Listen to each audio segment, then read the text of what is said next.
नमस्कार। आइए आज हम इस वीडियो के माध्यम से वार्षिक परीक्षा सत्र 2022-23 के लिए मॉडल प्रश्न पत्र विषय सामाजिक विज्ञान कक्षा 8 का हम संपूर्ण हल देखेंगे। देखिए,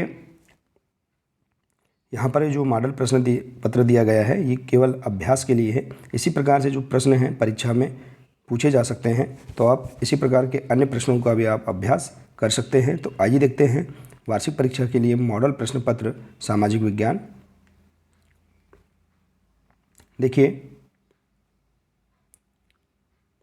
राज्य शिक्षा केंद्र द्वारा वार्षिक परीक्षा सत्र 2022-23 के लिए जो प्रश्न पत्र है इसका स्वरूप यहाँ दिया गया है। इस प्रकार से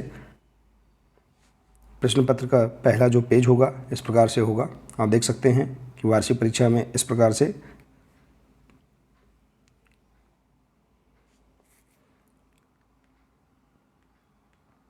यहाँ पर आपको देखिए सामान्य सी जानकारी, रोल नंबर, शाला का नाम, डाइस कोड, ये जानकारियाँ भरना होगा।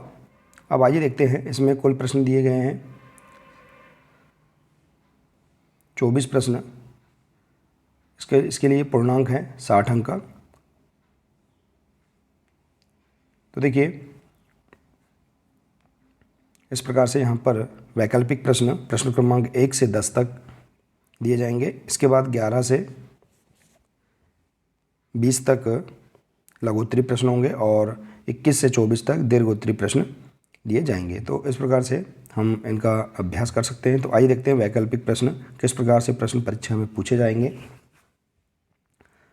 तो देखिए, आप इसी प्रकार से अन्य प्रश्नों का भी अभ्यास कर सकते हैं।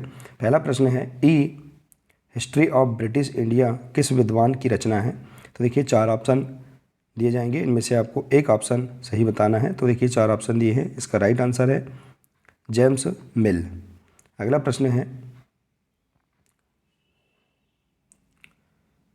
खुशनविशी या सुलेखन विश ऐसे लोग होते हैं जो बहुत सुंदर ढंग से, देखिए 4 ऑप्शन दिए हैं, इसका राइट आंसर बताना है, जो बहुत सुंदर ढंग से लिखते हैं। तो आ नंबर का इसका राइट आंसर है। इसके बाद देखिए अगला प्रश्न है फरमान का अर्थ होता है। तो देखिए 4 ऑप्शन दिए हैं, इनमें से राइट आंसर देखना है आपको। तो इस प्रश्न का राइट आंसर है देखिए फरमान का अर्थ है शाही आदेश।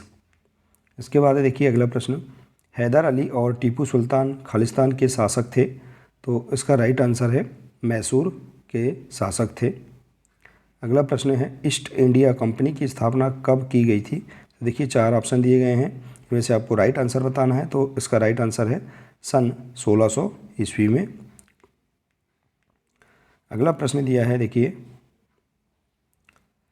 इनमें से कौन अखिल भारत का एक ऐसा राजनीतिक संगठन था जिसका नियंत्रण पढ़े लिखे भारतीयों के हाथों में था।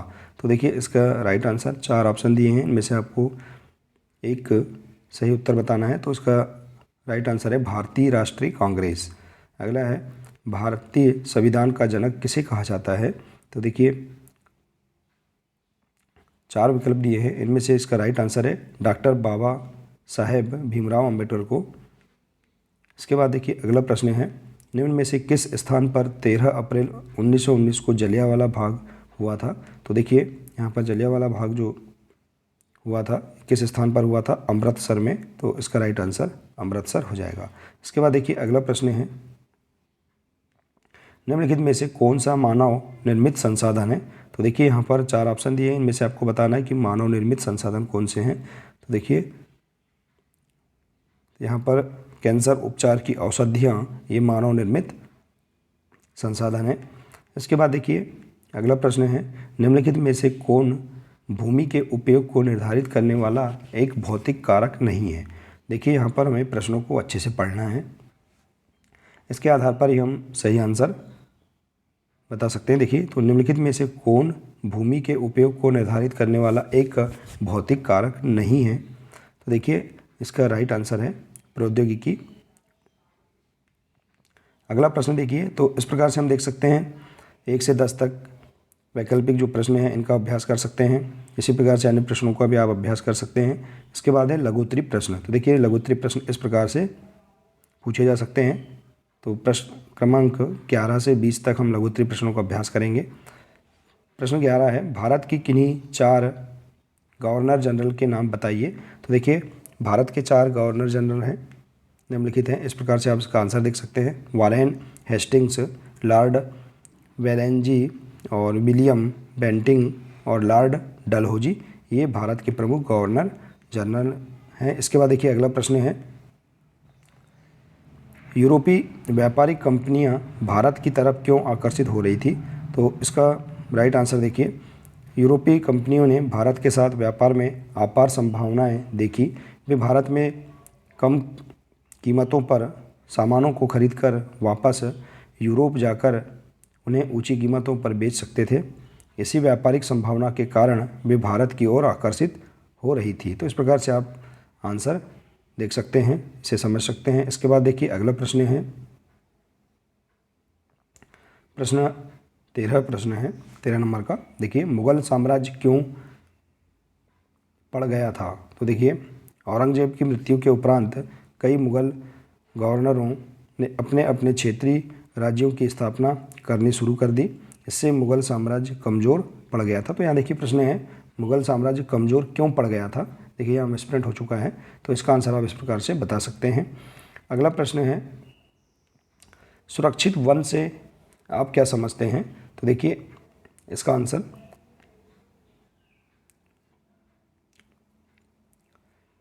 सुरक्षित वन से आशय है, देखिए ऐसे वन थे, ये ऐसे वन थे जहाँ व्यावसायिक लकड़ियाँ पैदा होती थी।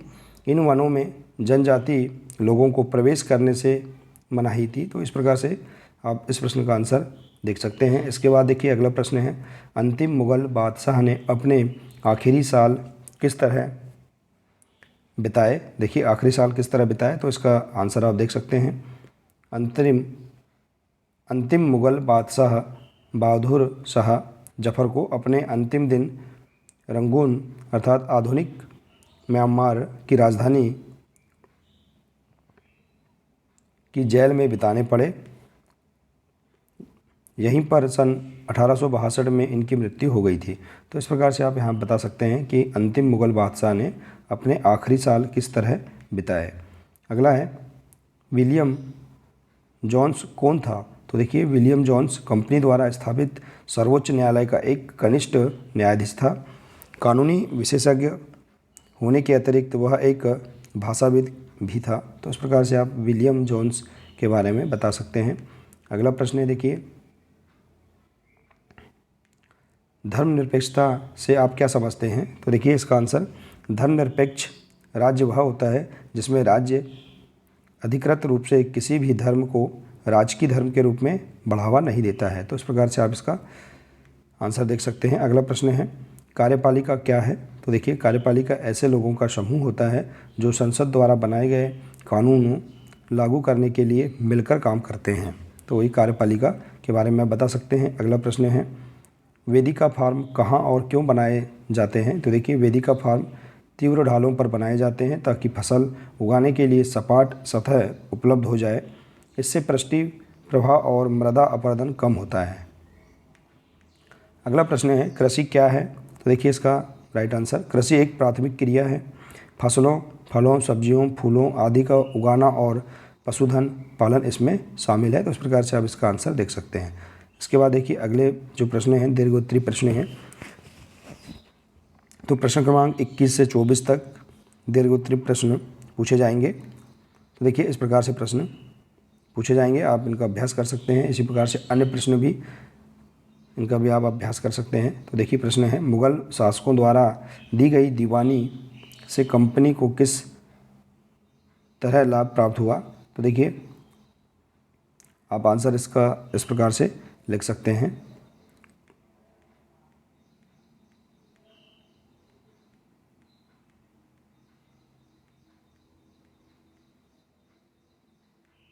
अगला प्रश्न है, लगभग 200 वर्ष पहले के भारतीय समाज में महिलाओं एवं बच्चों की स्थिति क्या थी। तो देखिए इसका राइट आंसर आप देख सकते हैं, लगभग 200 वर्ष पहले के भारतीय समाज में महिलाएं एवं बच्चों की स्थिति ऐसी थी। तो आप देख सकते हैं इसका आंसर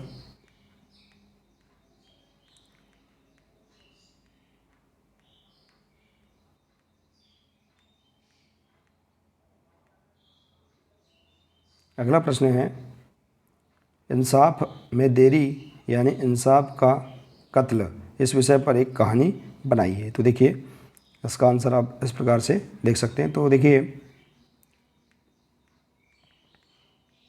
ऐसे बड़े प्रश्न दीर्घोत्तरीय प्रश्न कहलाते हैं। देखिए इनके जो आंसर हमें बड़े लिखने होते हैं। देखिए अगला प्रश्न है 24 नंबर का, बेंगलोर में सूचना प्रौद्योगिकी उद्योग के विकसित होने के कारण बताइए। तो आप इसका आंसर देख सकते हैं कि बेंगलोर में सूचना प्रौद्योगिकी उद्योग के विकसित होने के क्या कारण थे।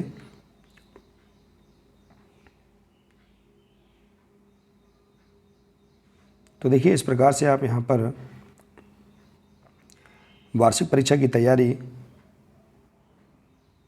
आसानी से कर सकते हैं। देखिए आप यहाँ देख सकते हैं कि किस प्रकार से प्रश्न वार्षिक परीक्षा में पूछे जाएंगे, कितने प्रश्न परीक्षा में पूछे जाएंगे। तो इस प्रकार से आप यहाँ समझ सकते हैं। तो देखिए यह था वार्षिक परीक्षा सत्र 2022-23 के लिए मॉडल प्रश्न पत्र अभ्यास के लिए। इसी प्रकार से अन्य विषय के भी आप मॉडल प्रश्न पत्र चैनल में आप देख सकते हैं, इनका अभ्यास कर सकते हैं।